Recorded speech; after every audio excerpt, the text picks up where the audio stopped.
Hi, my name is Keisha and I'm actually from the Caribbean, Dominican Republic, but I currently live in and reside in New York, the Bronx. And a fun fact or an interesting fact about me is that I also speak Spanish.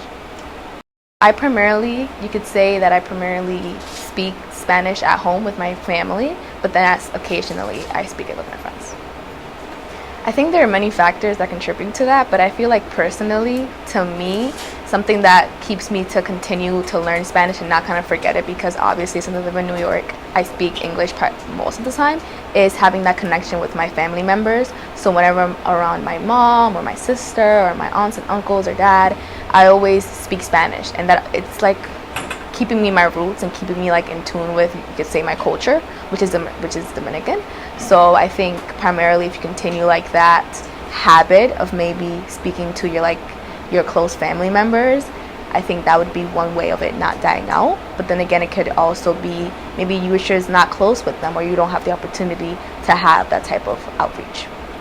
I think that what I like to do is, you can say, time management, or just always have a calendar like in handy. So whenever I have to, as well, like there's always a balance in life. So because I have two jobs, but I also want to spend my time with friends and families, especially during my summertime off of school, I also make sure that what I'm not doing, or when I'm doing something, I manage it very well. I know that one of my peers, Maya, she mentioned how sometimes you have to understand how much you're taking and how much you can take, and if what you're doing is overwhelming yourself. So that's also a one way I keep myself in check. Like, is having two jobs too much? So I think luckily for me, both of these jobs are very flexible in a way where they don't conflict with each other, but in a very, like, you can say, slight manner.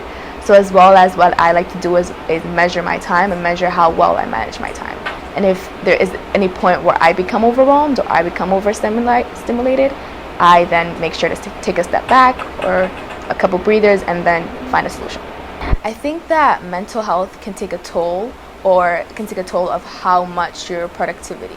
So for example, if somebody's not in the greatest mental health, that can also deteriorate like their work life or their family life, and that can make their balanced life unbalanced and make it all over the place. So I think that for me personally, mental health, you decide on if your mental health is coming to a point where it's deteriorating you in your advances, or you in your career-wise, or like family-wise or personal life.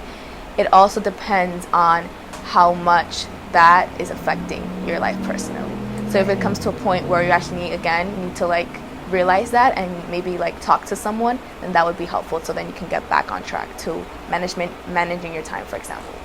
I think that a goal I would like to accomplish is developing my personal skills, or soft skills as some people may call it. So personally, like, I think the skills of maybe producing like a documentary, and like, as you can say, we mentioned there are certain words you need to know, or certain just things while filming that you might want to overview. So I would like, throughout the course of these like 5 weeks, 6 weeks, I would like to just improve my skills on my documentary.